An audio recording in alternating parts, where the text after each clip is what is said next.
late. Yeah, no, it's no problem. Where were you? What do you mean? Where were you? Like you just walked in the room. Like were you somewhere else? Were you wandering around? What a suspiciously loud Jschlatt.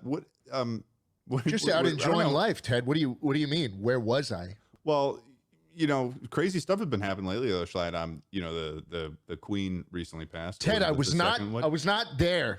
Okay, I really do not know what you're talking about. Well, I wasn't. I was. I mean, I don't know if anything's. I wasn't implying. Okay. I've seen the rumors, and I really just need to put this out there. Yeah. And I made a shirt. For Charles' sake. For Charles' sake. Yeah, for Charles' sake. Charles III. And for Elizabeth's sake. Let me just read this for the audio listeners. It is a shirt that says, "I was not responsible for what happened in the United Kingdom on September 8th, 2022. Well, that seems pretty cut and dry. Was not me. Yeah. I just had to clear my conscience. Right. Here's what I'll say, though. I don't know if there's anyone else in the United States right now that, besides you, it seems, that feels the need to absolve themselves of any potential guilt of the death of the Queen of England. Then answer me this, Ted. Why have thousands of people bought the shirt? Welcome to Chuckle Sandwich. You want to know something that's fucked up, Ted, that just came to my head? How am I supposed to enjoy my birthday? I don't know. I mean, what? Why? When? It's nestled between two tragedies now. Oh, yeah. I didn't even think about that. I didn't think about that. It's either a couple days after the Queen died or the day before 9/11. That's great. That's fucking fantastic. Well, here's a question for you, Jschlatt, though.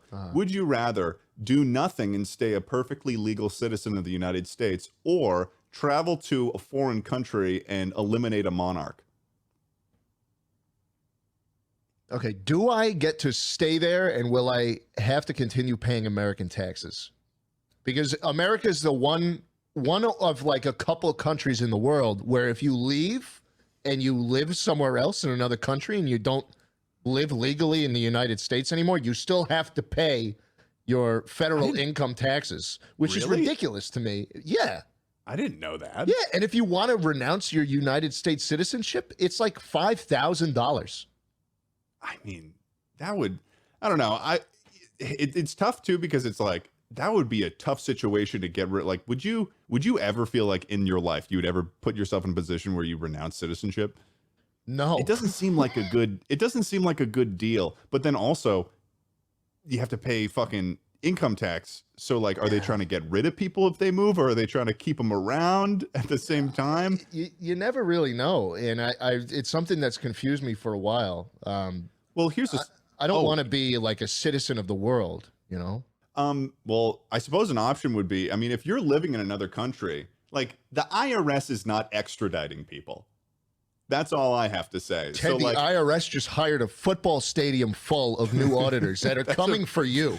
That's a really funny way to put it. A football stadium. Can you imagine a football stadium full of fucking full of people whose job it is to make sure you pay your taxes. They're not coming for the people up top. They're coming for you, listener. It is really funny the way that they're framing it too, because it is essentially a football stadium full of accountants that they're like framing as like these dudes dressed in Spartan armor, like forming a phalanx, or how you pronounce that word, like coming towards, I don't know, Rome. 86,000 IRS agents they hired. Yeah, that's a lot of salaries to pay.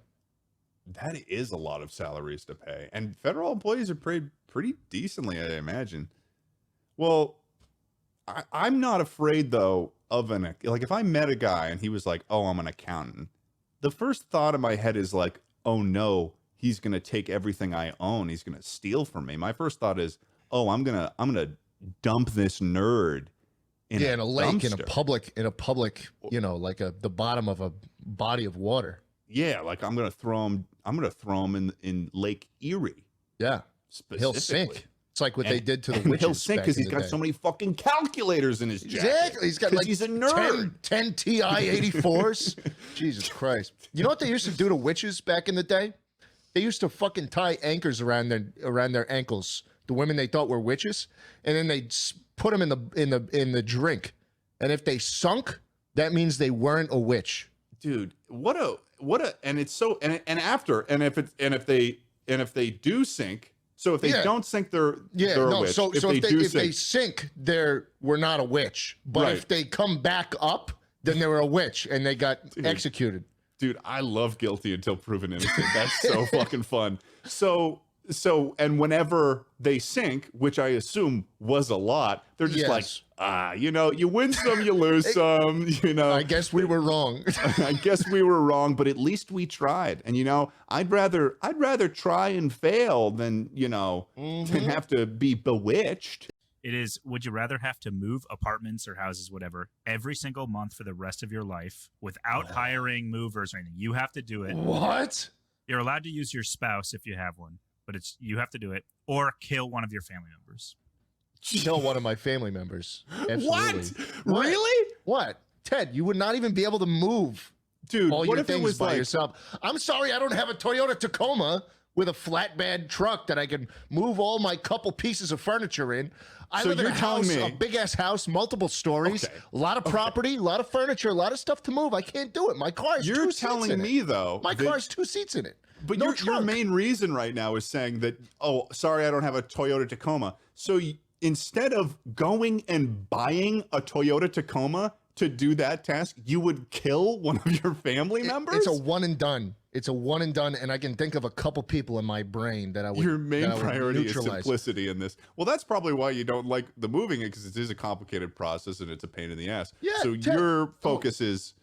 This is my answer from the most experience. Like this is the most well-educated, most well-informed opinion on the podcast, as someone who moved to Texas in February of 2021, had to move from the original house in June, then moved into an apartment a month after that, and then moved into S-Fan's house a couple months after that, and then a couple months after that moved into another house, while also moving to an office to work from in the middle of it.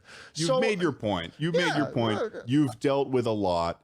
I would absolutely kill my family member. The word you're thinking of is suffering. Yeah. You have suffered, and and I'm sorry about that.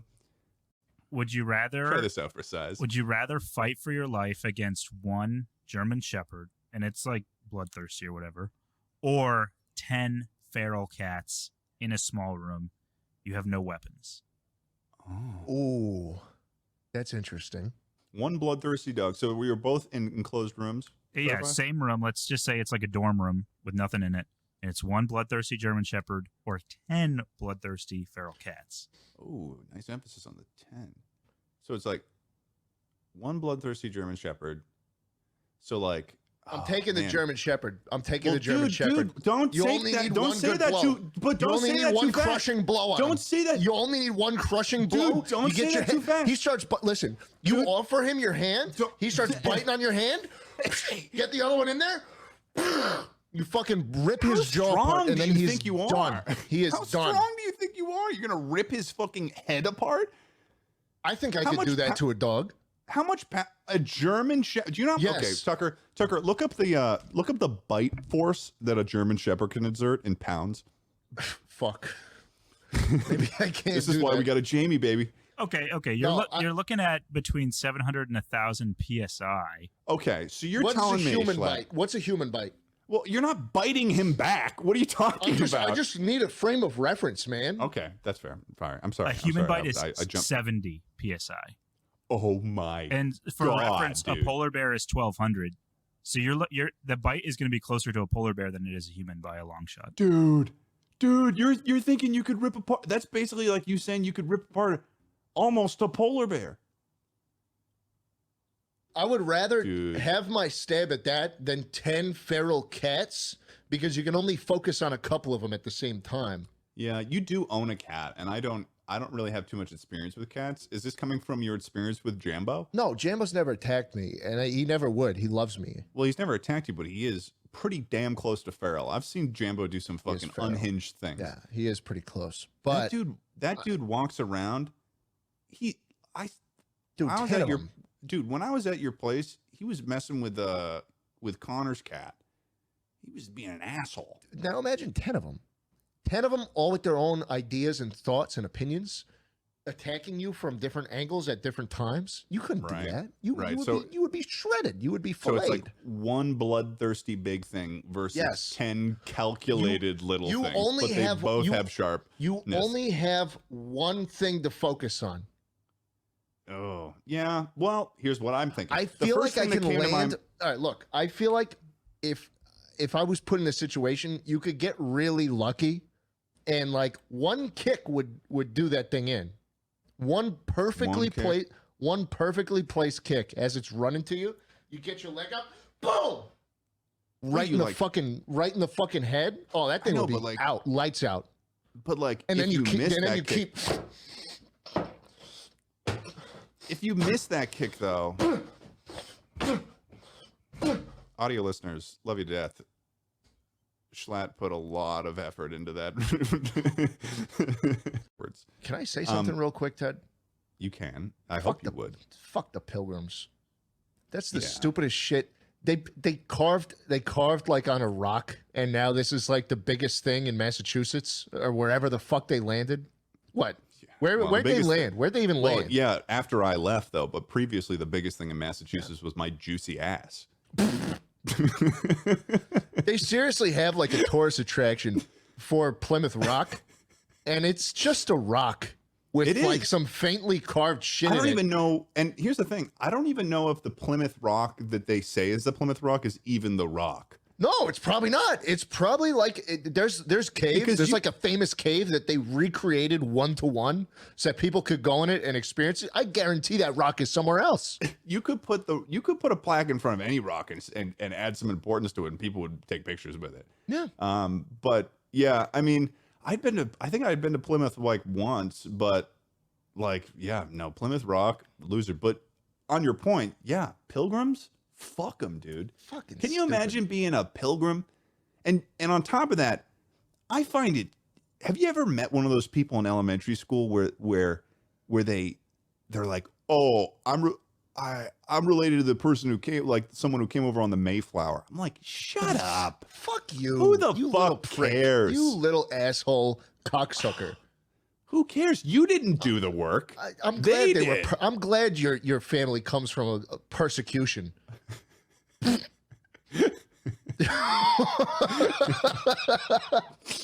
Let's sink you again. I'm gonna let that one like marinate. I'm not gonna like add more. I'm gonna leave you to try. Yeah. So this one is: would you rather be drunk or hungover for the rest of your life? So you have to be in that state for the rest of your life. So I'm thinking like if you're drunk, you're not really capable of like doing anything. You can't like work. What type of drunk is this? Like spins? Sloppy spins. You know, you walked out of the bar and it's 1 a.m. Or you have a bad hangover. I kind of wish it was. So it's like both of them are unpleasant. So it's an unpleasant drunk and an unpleasant hangover. Yeah. I would like to be fun drunk, you know? Because I feel like that would have similar vibes. No, you couldn't drive, you couldn't do, but you're enjoying it. But you're also not able to really do much. Yeah, it's definitely fun drunk. We'll go with fun drunk. Okay, we'll go with fun drunk because it's interesting because, dude, hangovers are the worst, and I in particular, I don't know why this happens to me, but I am like I'm a lighter weight than Shay. Like she can outdrink me, and like. Really? Even though I'm like 6'4" and she's like, I don't know, she's like fucking 22 pounds or something like that. And like, I will always wake up with a hangover. If there's like if there's even a hint of like juice or soda mixer in the drink that I'm having, like I will get a hangover probably. Like I have to do tequila. Like my main thing is tequila soda. That's my thing. I think I think separately, I've talked to both you, Jschlatt, about tequila sodas, and I've recommended them, and I've talked to Tucker about tequila sodas, and I believe Tucker is a big fan of them now, but I'm not sure if you tried Jschlatt. Tequila is the most useless liquor of all time. I hate it. Okay, I hate it. You can say what you want about tequila sodas. Oh, they taste bad. They do this. It is not useless. What do you mean useless? It's useless. It's alcohol. That is used for getting drunk. It's a 12-step program to get drunk. Dude, okay. Let me get a line of salt and put it on my finger like a mustache. And then I do the shot, and then I have a lime nearby that I had to prepare and have on the table, but not on the table because the table's dirty. And I need to have it on a napkin, and I need to suck on the lime real quick to get the tequila, and I hate it.